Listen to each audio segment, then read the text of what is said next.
Hey guys, so today I wanted to make a Mosin Nagant rifle collection video for you.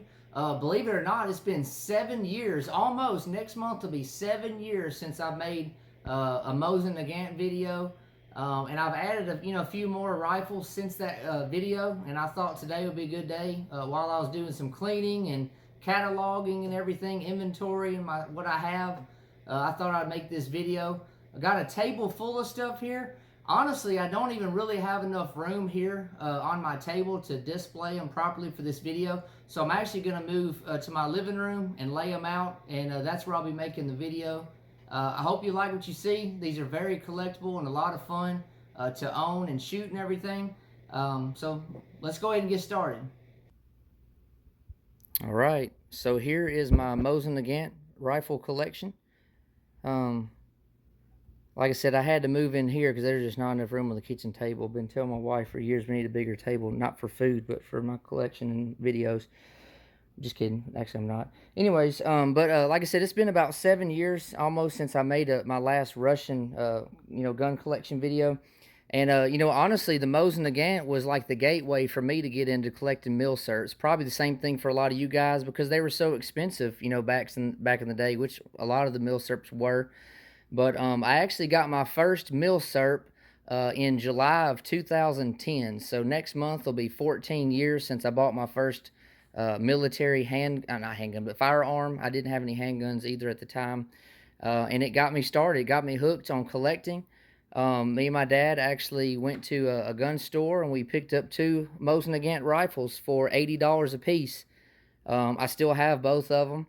And I actually end up getting his, later on. So I do have both of them still in the collection and just grown from there. A lot of you guys, I'm sure you have these in your collection. They might have been the gateway for you as well. They were just so cheap and fun to collect. They still are. There's so many models and variants and everything to try to pick up on as far as collecting and expanding your collection if you collect the Mosin Nagants. Same thing like the ammo, it'd come in the spam cans, 440 rounds in a single, or a wooden crate with 2 440, which would be 880 rounds for almost dirt cheap back in the day. But everything's just gone up. There's still deals to be out there. I say it all the time. You just got to be right place, right time. And hopefully, all of us continue to add to our military collections. But I'll go ahead and get started here and kind of get closer, and so you can see more of what these are exactly. What I can tell you, though, is most of these up here are 9130s, not all of them, but most of them.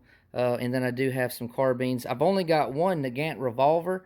I actually used to have 3 of them, but I sold a couple of them, I don't know, maybe 6, 7 years ago, something like that. Can't even remember. But anyways, let's go ahead and get started. So the first one right here, this one is my oldest Mosin. This one is actually dated 1928. It's an ex-Dragoon. It's got the hex receiver, which is, somewhat collectible or desirable on a lot of the older Mosin Nagants. So I actually got this one at a yard sale. All these rifles and even my other milsurps came from so many different places: individuals, gun shows, gun stores, yard sales, other collectors, you name it.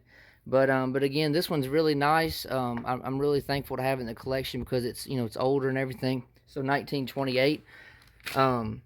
That one was made at the Izhevik, which I always butcher that pronunciation. But anyways, that's where this one was made. Moving on here, I've got this one is 1933. This one is a Finnish capture Mosin. Is also made at Izhevik Arsenal, and it's got the hex receiver as well. And I just love the stock on this thing. Look at that stock. It's so beautiful and everything. I'm normally not like a beech or birch guy, but it's just something about the way this came out when evidently it was, refurbed through the arsenal and everything by the Finns. It just looks really nice. But again, 1933. Moving on here, I've got a 1939. And again, another Izzy. People say Izzy for short instead of Izhevik. 1939. This one's really nice here. I should go back to this one before. Again, I got the first one $200 at a yard sale. And then this next one, again, the Finnish capture, I got it at a pawn shop for $245, which was pretty cool. And then this one right here, 1939. I got this one for 150 bucks from another collector, you know, so that's pretty cool there. Sorry, my papers are getting blown by the air. Moving on here, number 4, I've got another 9130, and this one is dated 1941, another Izzy. Basically, what I can tell you is basically all of my Mosins pretty much were made at the Izhevik Arsenal, I believe. I'm pretty sure all of them, but again, 1941. That one right there, again, kind of looking at my records, that one I got for, what was it? That one was $140. Honestly, don't remember 100% where I got a few of these, but 140 bucks, you know, that's pretty cool. This next one here is 1942. Another nice rifle there. That one I got for $200, which was, you know, not bad. Now, some of these, you know, I got years ago. Some of them I might got within the last, you know, maybe this year or even the last 2 or 3 years. And again, prices are gone up for sure. If you can get one of these under 300 bucks nowadays, you're doing pretty good. Because I've seen people at gun shows asking like $700 to $800, and they're smoking that good crack. But moving on here, I've got the next one, 1943, another Izzy, and then the next one is 1944. And these are actually the two that me and my dad got. This one right here, this 1943 9130, that was my very first milsurp, very first one. And again, my dad got the 1944, and I got it from him later on. But this is the one. This right here started the whole military rifle, or, you know, or gun collecting. Again, 80 bucks a piece back in the day, 2010, which was awesome. Moving on here, I've got this Finnish M39, and this one is dated 1941 as well. You see it's got VKT on there. Hex receiver. This one is really, really nice. I haven't shot it yet. There's 1 or 2 of these I haven't shot, but that one I actually got at an estate sale for $400. I believe it was a year, maybe a year and a half ago. Got that, so that's pretty cool. It's another nice, nice rifle there.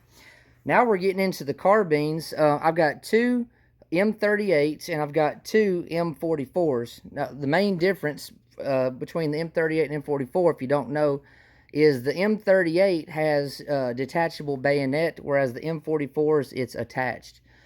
Speaking of bayonets, I do have, I didn't bring them out here, I forgot, but I do have, man, I don't know, probably at least 10 to 12 of the, you know, the 9130 bayonets. Again, I don't have a whole lot of Russian stuff in my military collection. A few little pins and stuff, a little hat.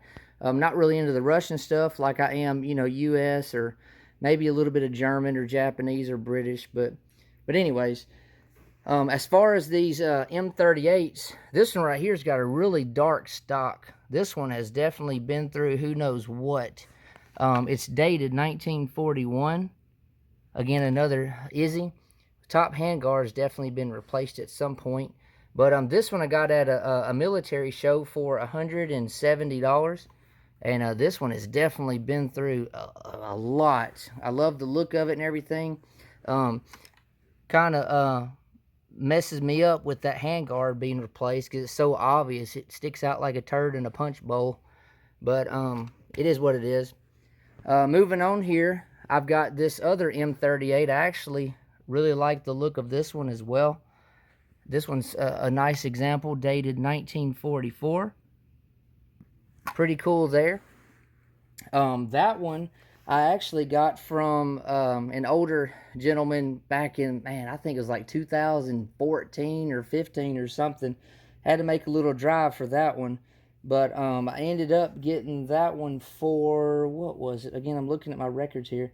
That one I paid, bear with me, $175. So $170, $175. Moving on here, I'm getting down to my last 2 rifles. Again, these are M44s. Again, they have the attached bayonet, spring-loaded. It just pops and flips over the end of the rifle. You know, me and my friends used to call these the cannon guns. I actually just got this one here recently, but this one on the bottom, I've had it for, man, I don't know. I've had it probably close to 10 years or so, maybe more. and it shoots a big fireball out the end, and it's a heavy rifle. For those of you who don't know, the M44s, really the M38s are pretty heavy compared to other countries' carbines and stuff, like an M1 carbine or Italian Carcano carbine. These Mosin carbines are pretty heavy, pretty bulky, but a lot of fun to shoot. This one right here, I got, it's dated 1945, and this one I got for $150, so that was a good price on that one. And then this one right here, I got, it's 1946, and this one I paid $150. Well, $150 for both of them, basically, so $150, $150. This one I actually got this year, and this one, again, was maybe 10 years or so ago. I can't even remember, but $150. Again, I'm telling you, nowadays, if you can get any Mosin under $300, you're doing pretty good. Yeah, so keep your eyes peeled.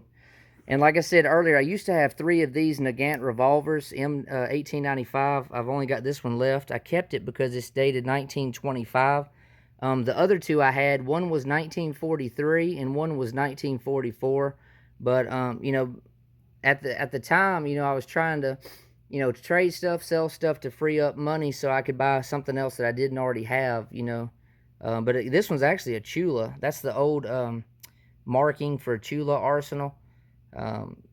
I'd like to have some more, Chula rifles, but they're I guess kind of uncommon, or not as easily found, I guess, in a way. I'm not going to say super rare, go crazy like that with the terminology, but definitely don't see as many of those out there compared to the Izheviks, or the Izzies for short. But they're definitely out there. But this pistol right here, I actually got it for $180. It came with a holster, lanyard, and a box of ammo. I do have some accessories for these rifles here, and my goal is to have a sling for every one and a bayonet, which I believe I've got the bayonet covered. But I am missing 1, 2, 3, 4, 5. I need about 6 slings for these, which they're fairly still reasonably priced out there.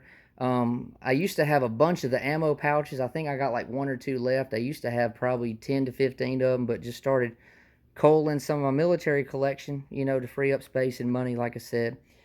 But like I said, these are a lot of fun to collect. Again, this was the gateway for me, and I'm sure a lot of you guys. They're still out there. Again, this rifle, I think they made I don't know, was it 40 million of them or something? All the different models and variants and stuff. So, I mean, they're definitely out there.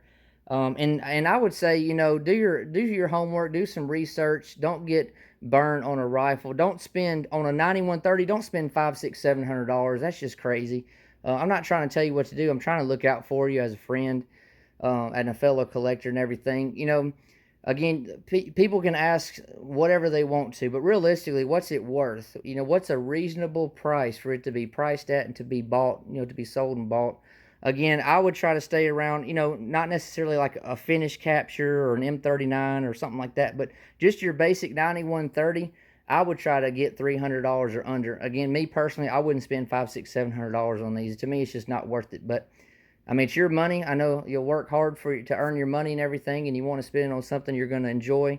So just be very careful out there. Do your homework, do your research, and definitely make good decisions for yourself. But anyways, hopefully we see the price of milsurps come down in ammo. It's highly unlikely, but there's always hope, I guess.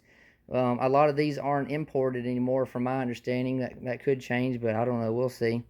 But anyways, I hope you like this video. Let me know what you think. More videos are on the way, and I'll be getting back to you soon. Thank you.